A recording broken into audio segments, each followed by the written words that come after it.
교회를 세우신 목적이라고 정했습니다. 제가 오후 예배를 준비하면서 우리 청소년들이 오후 예배에 참석할 거라고는 그렇게 생각하지를 못했습니다. 그래서 설교가 딱딱하거나 또 힘들더라도 끝까지 또 훈련이라 생각하시고 들어주시면 좋을 것 같습니다. 그리고 하나님의 말씀을 가슴으로 받을 수 있는 시간이 되었으면 좋겠습니다. 교회가 무엇인지 여러분 아십니까? 교회. 세례받기 전에 교육을 할 때 교회가 무엇인지를 먼저 가르쳐 줍니다. 대개 통상적으로 교회 다니지 않는 사람들은 교회라고 이야기했을 때 교회 건물을 지칭할 때가 참 많죠. 또 우리도 그게 별로 이렇게 의식 없이 교회는 교회당 건물, 또 그냥 교회 전체를 포괄하는 그러한 어떤 눈에 보이는 그러한 것들을 교회라고 지칭할 때가 많습니다. 그런데 교회는 유형의 교회와 무형의 교회도 있지요. 예수 그리스도를 구주로 고백하는 모든 사람들이 모인 이곳이 바로 교회입니다. 그러니까 교회 건물이 아니라 우리 모두 전체가 다 교회를 이루고 있는 것이죠. 너무나 많이 들어서 식상할 수도 있는 내용입니다만 다시 한 번 더 짚고 넘어가야 될 필요가 있어서 교회를 다시 한 번 더 정의해 보았습니다. 그러면 교회를 세우신 목적은 무엇일까요?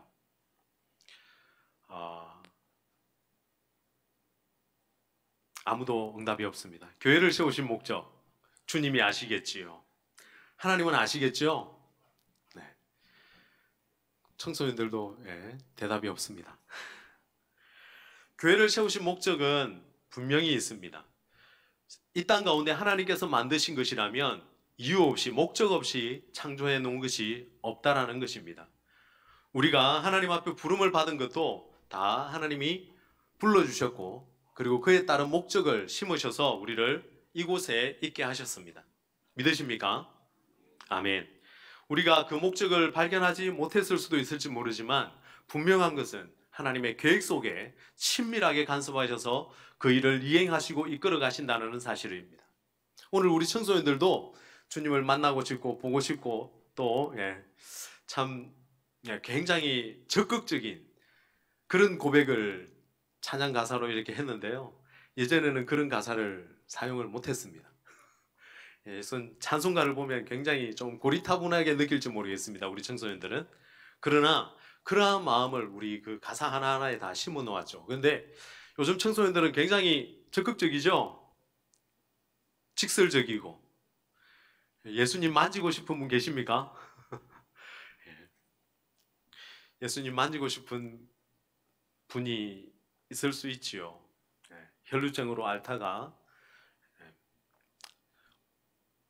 세상적으로는 모든 방법을 써보았지만 낫지 않았던 그런 사람도 있습니다. 어쨌든 오늘 우리가 보려고 하는 부분은 교회를 세우신 목적이라는 그 부분에 좀 충실했으면 좋겠습니다. 신학자 중에 하비콕스라는 사람이 있죠. 세속도시라는 책을 써서 굉장히 이슈가 되었던 책입니다. 그 책 내용의 중심은 이러합니다. 세속도시, 하나님께서는 세상을 사랑하신다는 이유입니다. 그리고 세속화라는 단어를 거기서 재해석을 하게 되는데 우리가 생각할 때 세속화라는 무엇일까요? 세속화가 좋은 의미일까요? 좋지 않은 의미일까요? 좋지 않은 의미로 사용할 때가 많았죠. 세속화되었다, 좀 속되게 되었다라는 그런 의미로 사용할 때가 많았습니다. 근데 이분은 예수님께서 이 땅에 오신 것이 세속화이다라고 표현을 합니다. 거룩하신 분께서 창조 세계에 그리고 재앙 많은 이 땅 가운데 들어오신, 침투해 오신 그 사건이 이미 예수님의 그 거룩성을 포기하고 들어오시게 되었다라는 겁니다. 그래서 그것을 두고 세속화라고 표현을 합니다. 그리고 그 책을 통해서 교회의 존재 이유에 대해서, 교회의 목적에 대해서 그는 언뜻 밝히고 있습니다. 하나님께서는 교회를 사랑하실까요? 세상을 사랑하실까요? 우리 청소년 한번 대답해 볼까요? 하나님은 세상을 사랑하실 것 같아요? 교회를 사랑하실 것 같아요? 예? 물어보는 거 보니까 뭔가 대답이 좀 다른 대답이 나올 것 같은 그런 의미에서 세상을 사랑하시겠죠 라고 하고 싶죠. 네. 또 어떤 친구는 그래도 교회를 사랑하시죠 라고 말하고 싶은 친구도 있을 거예요. 그러면서 중간에 서 있는 사람도 있어요. 세상도 사랑하시고 교회도 사랑하시고. 굉장히 정치적인 대답입니다. 네. 앞으로 그런 대답을 꿈꿨다면 정치를 해보시는 것도 좋을 것 같아요. 네. 하나님은 물론 세상도 사랑하시고 교회도 사랑하십니다. 그런데 하나님께서 이 땅에 교회를 세우신 이유는 교회를 사랑하셔서 세상을 만드신 것이 아니라 세상을 사랑하셔서 교회를 세우셨다는 사실입니다. 여러분, 이것을 인정하느냐 못 인정하느냐에 따라서 우리의 신앙의 판도는 180도 달라질 수 있습니다. 여러분, 어떻게 생각하십니까? 하나님이 세상을 사랑하시는 것 같습니까? 아니면 교회를 더 사랑하시는 것 같습니까? 그러면 비유에서 99마리의 양을 사랑하실까요? 아니면 잃어버린 한 마리의 양을 더 사랑하실까요? 둘 다 사랑하시죠? 근데 예수님은 어느 편에 서셨나요? 99마리의 양을 지키기 위해서 그 자리에 멈추셨나요? 아니면 험하고 어둡고 캄캄하고 위험한 그 세상을 향하여서 한 마리 잃어버린 양을 찾아 나셨었나요? 한 마리 양을 찾아 나셨신 거죠. 맞습니다. 하나님께서는 이 땅을 사랑하셔서 교회를 세우셨다는 사실입니다. 그러면 하나님은 우리보다 세상을 더 사랑하시면 우리는 그럼 뭐예요? 라고 우리가 질문할 수 있을지 모르겠습니다. 근데 분명한 것은 하나님께서는 우리도 사랑하시지만 세상을 더 사랑하시고 그리고 그 세상을 사랑하는 방법으로 교회를 통해서 일하신다는 사실입니다. 오늘 우리는 그 교회의 일원이고 교회의 한 사람입니다. 바꾸어 말하면 학교에 가서 여러분은 나는 하나님의 사랑받는 자녀야 라고만 자기 자존감을 높이는 사람이 되어서는 안 된다는 겁니다. 무슨 말일까요? 학교 또한 하나님의 사랑하는 장소입니다. 학생들 만나는 모든 사람들이 다 하나님께서 사랑하시는 사람들입니다. 그럼 그들을 위하여서 우리가 무엇을 하고 무엇을 하지 말아야 될지를 선택해야 될 필요가 있습니다. 요즘의 아이들은 굉장히 개인주의적이죠. 안 그렇습니까? 제가 느낄 때도 굉장히 개인주의적인 것 같아요. 개인주의라고 말할 때 그 개인주의는 나쁜 것을 꼭 이야기하는 것만은 아닙니다. 자신의 소중함을 알고 자기를 지킬 줄 아는 것, 그 자체가 우리에게 필요하거든요. 자기 자존감을 높이는 데도 필요하고 자기 자신의 됨됨이를 알고 그것을 지켜나가기 위한 하나의 중요한 것이 바로 개인주의일 수 있습니다. 다른 사람의 이유 없는 침범과 그리고 그런 잘못된 억압에서 자기 스스로를 지킬 수 있는 방법이 개인주의일 수도 있거든요. 근데 우리 아이들은 굉장히 그 개인주의, 성경에서 말할 때는 개인주의를 넘어서라라고 말합니다. 오늘 우리는 굉장히 비밀이 많습니다. 우리의 서로 마음을 열지 않으려고 합니다. 그리고 내게 주어진 것들을 지키려고만 굉장히 애를 씁니다. 내 것은 내 것, 네 것은 네 것이라고 표현을 합니다. 제가 어렸을 때 자랄 때는 형제 자매가 많았습니다. 6명이니까 아마 우리 교회에 지금 현재 우리 청소년들 세대 중에 6명 있는 집은 없잖아요. 그죠? 아마 5명이 최고일 것 같은데 6명이 살다 보니까 내 것 네 것이 없습니다. 신발도 슬리퍼가 하나 있으면 네 슬리퍼 내 슬리퍼가 없어요. 그냥 먼저 신는 사람이 주인인 거예요. 뭐 발 씻으러 간다 그러면 검은 고무신을 신고 가는데 먼저 신고 가서 그냥 씻고 오면 자기게 되는 거예요. 아버지 것도 신고 가고 할아버지 것도 신고 가고 다 신고 갑니다. 근데 누구 하나 내 신발 가져온다 이렇게 말하는 사람이 없습니다. 근데 요즘은 슬리퍼 하나도 다 자기 게 있죠. 그렇지 않습니까? 집에 가면 신발장 문을 딱 열면 운동화도 전부 다 개인별로 다 있고 슬리퍼도 개인별로 다 있고 아쿠아 슈즈도 개인별로 다 있고 구두도 개인별로 다 있습니다. 물론 뭐 발 사이즈가 다르니까 다르게 신을 수도 있습니다만 프리 사이즈의 신발도 자기 것이 있습니다. 그것처럼 우리의 삶에 깊숙이 개인적이고 개인주의고 그리고 내 것이라는 그러한 개념들이 뿌리 깊게 들어와 있습니다. 그래서 우리는 핸드폰이 굉장히 또 비밀의 도구가 되었잖아요.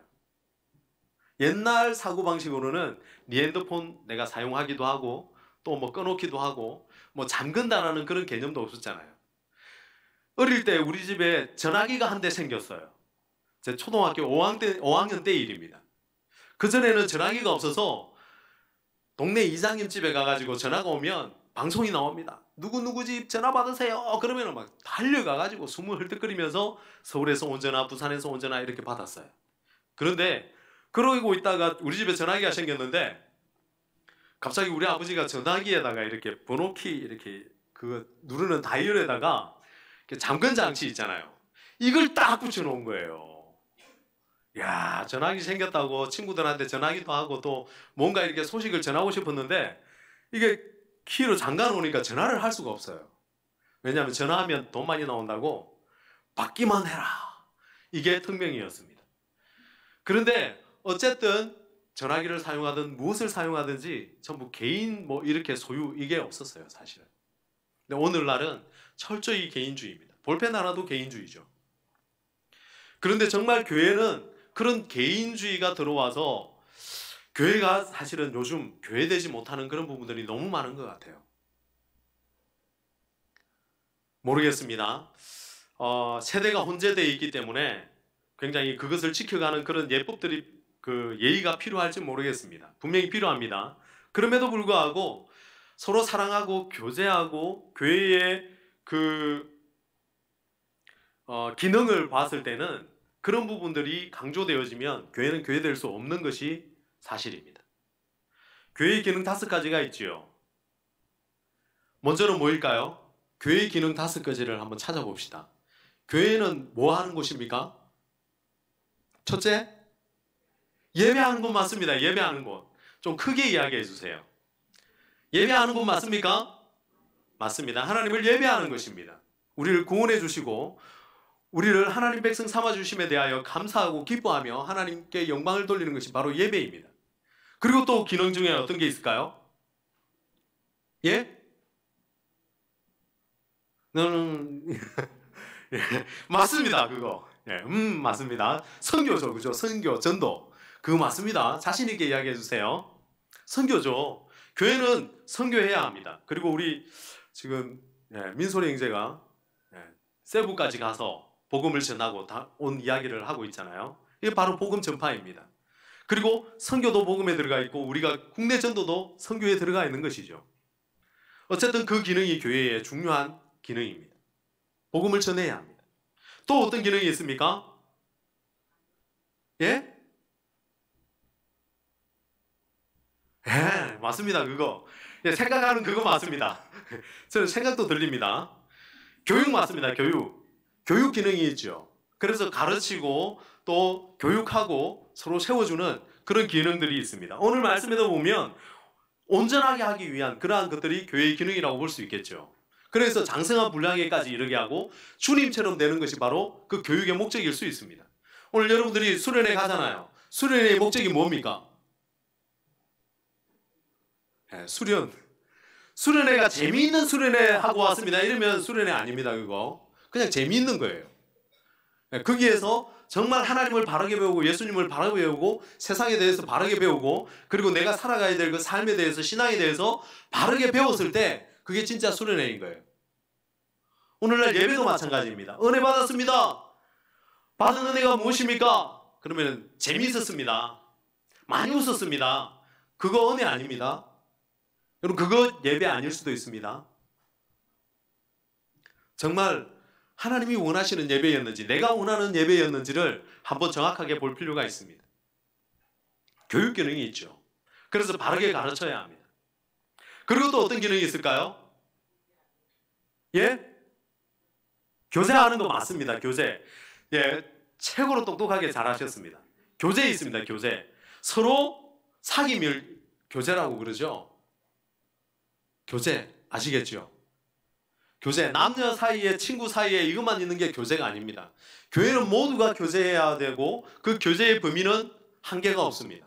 교회는 교회 안에 있는 분들과만 교제하는 것이 아니라 교회 밖에도 교제해야 되는 것이죠. 아까 교회가 세상을 위해 존재하느냐, 세상이 교회를 위해 존재하느냐라는 그 질문 속에서 이게 다 들어가 있는 거죠.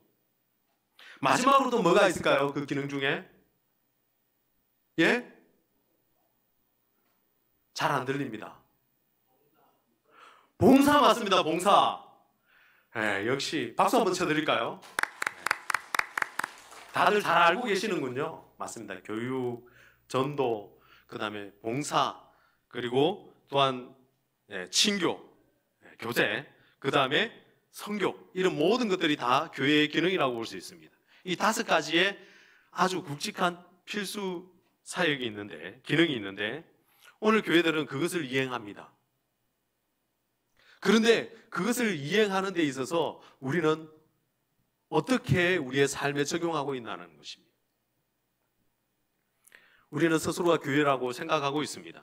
그러면 교회가 해야 될, 감당해야 될 이유, 그리고 하나님이 세우신 목적에 대해서도 이야기를 들었고 알고 있습니다. 그럼 이제 어떻게 해야 될까요? 교회는 이런 유형들의 교회들이 있습니다. 피라미드형 교회가 있다고 합니다. 피라미드 아시죠? 제일 위에 목사님이나 그 교회를 이끌어가는 아주 높은 분이 한 분 계시죠. 근데 그분의 명령에 의해서 모든 것이 다 좌지우지됩니다. 그 제왕적 뭔가 이게 이 끌림에 따라서 굴러가는 교회들이죠. 명성교회도 그런 교회의 부류가 아닐까 생각을 해봅니다. 수많은 사람들이 아님을 알면서도 그냥 교회 목사님이 이야기하시니까 다 그냥 그게 맞다라고 생각하고 따라갑니다. 주님이 제일 위에 있어야 되는데 목사님이 위에 있을 수도 있습니다. 이게 피라미드형 교회일 수 있죠. 오늘 우리는 어느 교회를 살아가고 있나요? 누군가가 말하면, 누군가 제일 위에 있는 분이 말하면 그냥 그것이 다 진리가 돼서는 안 되겠죠. 예수님이 제일 위에 계셔야 하고 하나님이 제일 위에 계셔야 합니다. 성경이 제일 위에 있어야 하는데 그 누군가가 그 위에서 이끌어갈 수도 있다는 겁니다. 또 어떤 교회가 있을까요? 버스형 교회도 있습니다. 버스. 버스는 오늘 우리 교회 버스 45인승이 고장이 났는데 버스를 운전하는 사람이 그냥 다 이끌어갑니다. 다른 사람들은 다 이렇게 버스에 앉아서 창밖을 바라보죠. 좋은 경치, 그 다음에 자기도 하고 먹기도 하고 그냥 도착할 때까지 기다립니다. 내가 앉아만 있으면 목적지까지 가겠지. 맞습니다. 오늘 우리가 교회 안에 있으니까 구원받은 백성이니까 그냥 가만히 있으면 돼도, 있으면 앉아만 있어도 목적지에 간다라고 그냥 앉아있는 그런 교회도 있습니다. 무언가를 해보려고 하지 않습니다. 하지 않아도 됩니다. 그런데 그 버스에 운전하시는 분에게 병고가 생기면 어떤 일이 벌어질까요? 모두가 한 번에 훅 가는 수가 있습니다. 잘못된 길로 갈 수도 있다는 겁니다. 목적지로 가지 못할 수도 있다는 겁니다. 이런 교회는 좋은 교회가 아닙니다. 오늘날 수많은 교회들이 정말 사역이라는 단어, 봉사, 섬김이라는 이런 부분들을 다 알고 있지만 참여하지 않는 사람들이 너무 많거든요. 그러니까 버스형 교회, 그냥 가만히 앉아서 갈 때 그냥 내리라 그러면 내리면 되는 그런 교회를 섬기고 있는 사람들이 너무 많습니다. 그럼 조용교회는 제가 한번 생각을 해봤어요. 어떤 교회가 좋은 교회일까? 여러분 조정경기 아시죠? 조정경기. 조정경기가 뭡니까? 예. 이거 노 젓는 거 있잖아요. 그죠? 그 배가 굉장히 이렇게 그 풀잎처럼 길게 생긴 이 배를 타고 여러 사람, 또 한 사람, 두 사람 뭐 이렇게 여러 이렇게 종류가 있습니다만 보통 8인 이상 타는 배를 제가 지금 예를 들어서 설명을 드리도록 하겠습니다. 그럼 8인 이상 경기가 있으면 거기에는 반드시 9명이 탑니다. 한 사람 경기는 한 사람만 타겠죠. 두 사람, 세 사람, 네 사람, 다섯, 6명까지는 다 그렇게 탑니다만 8명부터는 앞에 콕스라는 사람이 있죠. 조정, 키맨이 있습니다. 배를 조정하는 사람, 호루라기를 불면서 독려하면서 더 저어라 말아라 뭐 이러면서 그죠? 인도하는 사람이 있죠. 그리고 그게 크루들이 있죠. 노젓는 사람들이. 교회는 어떤 곳이냐? 주님께서 우리 교회를 이끌어가고 어떻게 가라 저렇게 가라 어떻게 힘을 더 내라 말아라 이렇게 이야기하시면 모두가 함께 노를 저어서 가는 겁니다. 거의 2km를 달리게 되는데요. 그 속도가 어마어마하죠. 만약에 한두 사람이 힘이 없어서 지치게 되면 그게 표가 나기 시작하면 배는 똑바로 나가지를 않습니다. 잘 나가기 힘들고 제대로 속도가 날 수가 없죠. 이 조정 경기를 하는 건 굉장히 힘들다고 그래요. 다리 힘도 좋아야 되고 허리 힘도 좋아야 되고 팔 힘도 좋아야 되고 온몸을 쓰는 운동이라 가만히 앉아서 그냥 노를 그냥 나는 젓기 싫어, 나는 버스형이야 이러면서 가만히 있으면 다른 사람의 노에 걸려가지고 다른 사람들도 제대로 경기를 할 수 없게 만드는 그런 교회가 있죠. 오늘 우리는 조정 경기의 선수들, 탁월한 선수들이 되어서 함께 한 방향으로 노를 젓고 주님이 가라는 곳을 향하여 나아가야 될 이유가 있는 것입니다. 이것이 바로 좋은 교회라고 말하고 싶습니다. 여러분, 오늘 우리는 교회의 목적, 교회를 세우신 이유에 대해서 배웁니다. 기능에 대해서도 배웠습니다. 우리 교회는 어떤 교회입니까? 어떤 분이 교회가 망하는 징조라고 하는 이야기를 하는 것을 들었는데요. 제가 다 듣지는 못했고 한 가지를 굉장히 이렇게 가슴 찡하게 들었습니다. 이 이야기가 뭐냐면 바로 이것이었습니다. 망해가는 교회의 특징 중에 한 가지가 바로 불균형이라는 겁니다. 불균형. 어떤 불균형이냐면 이렇게 이야기하더라고요. 어떤 교회가 우리 교회를 예를 들면 선교에 집중하고 있죠. 선교에 대한 그러한 재정적인 어마어마한 투자들을 하고 또 많은 선교사들을 보내고 후원하고 돕고 있습니다. 오늘도 메일이 와서 어떤 분이 뉴욕인데 우리 게스트하우스를 좀 썼으면 좋겠다. 이 지역을 다 뒤져봤는데 우리 교회만 있다는 거예요. 그래가지고 전화를 몇 번 거신 것 같아요. 참 좋은 교회죠. 어마어마한 교회죠. 그런데 거기에 비해서 우리 교회 바깥에 있는 이웃들에게는 얼마만큼의 재정을 쓰고 있느냐 묻더라고요. 물론 우리는 선교에 집중하기 위해서 선교에 어마어마한 비중을 차지할 수 있습니다. 우리 교회를 예를 들어서 죄송합니다. 그러나 오해는 하지 마시고 들어주시면 좋겠습니다. 왜 균형이 무너지면 안 되느냐라고 이야기를 하면서 이런 이유를 가지고 이야기를 하시더라고요. 선교에 집중하는데 선교에 더 집중하기 위해서는 선교에만 재정을 몰아주는 것이 더 좋은 것이 아니라 교회가 더 탄탄하게 되어서 선교 부분에도 지금 하고 있는 그 이상으로 더 선교할 수 있는 그런 건강한 교회가 되어지면 이 교회는 무너지지 않는다는 겁니다. 근데 무너지는 교회는 어떠냐면은 잘못된 곳에 너무나 많은 투자를, 잘못된 것은 아닙니다만 거기에만 집중하다 보면 다른 부분이 약해져서 그 부분들을 더 채우고 선교에 더 집중하고 더 튼튼하게 이렇게 일으켜 나가야 되는데 그 기능이 상실된다는 겁니다. 예를 들자면 교회에 재정을 쓰면 아까 말했듯이 예배, 친교, 섬김, 교육, 전도 이런 모든 부분에 균형 있게 그 재정들이 투여되어야 된다는 겁니다. 선교에는 집중하고 있는데 교육에는 투자하고 있지 않다. 그러면 점점 교회는 쇠락해 갈 수밖에 없죠. 한국 교회가 쇠락해 가는 이유가 뭘까요? 바로 교육에 투자를 줄였기 때문에 그렇습니다. 사실은 교육에 투자를 줄인 것이 아니라 교육에 쏟는 만큼, 세상이 교육에 대하여 쏟는 만큼 교회가 거기에 관심을 가지고 있지 않다는 이유를 들고 싶습니다. 무슨 말이냐면요, 바꿔 말하면 이렇습니다. 오늘날 가정에 가보면 교육에 투자하는 재정적인 게 어마어마합니다. 아이들에게 투자하는 비용이 어마어마합니다. 다른 것은 부모는 못 쓰고 안 쓰더라도 아이들을 위해서는 학원 보내고 좋은 가방 사주고 좋은 신발 사주고 좋은 것들을 주기 위해서 어마어마한 재정의 퍼센테이지를 할애합니다. 그런데 교회는 그에 따라가지 못하고 있다는 겁니다. 그럼 어떤 일이 벌어질까요? 교회에서 가정에서 하고 있는 만큼 교회에서 해주지 못하면 교회에 보내지 않는다는 겁니다. 선교에 투자하는 만큼 세상의 사람들을 구제하고 그들을 돕는 일에 투자하지 않으면 사람들이 교회에 더 이상 들어오지 않는다는 겁니다.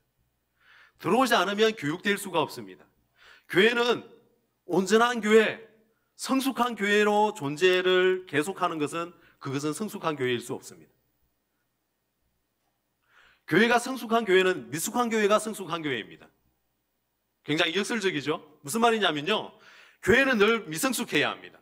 왜냐하면 성숙한 성도들도 있지만 미숙한 성도들이 계속해서 교회로 들어와서 교육을 받으면서 자라가고 있는 그런 상황 가운데 있지 않으면 이 교회는 성숙한 교회가 아니라는 겁니다. 정말 교회가 사랑이 넘치고 탄탄해요. 그 안에는 협력도 잘 되고 너무너무 좋아요. 그런데 더 이상 외부에서 교회로 들어오지 않는다는 겁니다. 서로 안에서는 사랑이 넘치는데 바깥으로 사랑이 흘러가지 않으면 그 교회는 거룩한 그리고 좋은 성숙한 교회일 수 없다는 겁니다. 교회는 계속해서 성장해 가야 하고 그 미숙함도 계속 있어야 하고 그 미숙함을 바라보면서 견디고 참고 그들이 자라기까지 또 교육하고 그러한 부분들이 계속 있어야 된다는 겁니다. 오늘 한국 교회가 제자 훈련을 통해서 성경 교육도 많이 했습니다. 그런데 제자 훈련을 정말 많이 했는데 제자가 별로 많이 없습니다. 왜 그럴까요? 성경 공부를 굉장히 많이 했는데 성경에 해박한 사람들은 많이 늘어났습니다.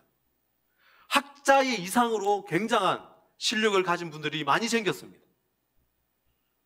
그런데 학자 같은 성도는 있으나 정말 그 신앙을 가지고 하나님 앞에서 헌신하는, 참여하고 그 교회를 깨우기 위해서 혼신의 힘을 다하는 그런 사람이 없다라는 겁니다.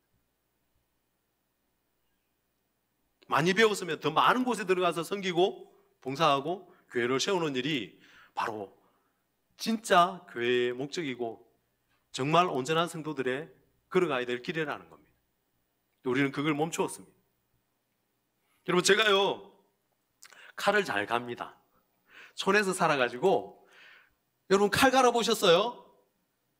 이거 칙칙 하는 이 다이아몬드 커팅 뭐 이런 거 그거 말고요, 그냥 숫돌에 있잖아요. 이렇게 약 각도를 한 5도 정도로 해가지고 이렇게 가는데 인내가 필요합니다. 근데 교회 칼을 갈아놓고 권사님들이 한 번씩 불만을 이야기해요. 칼이 너무 잘 든다고.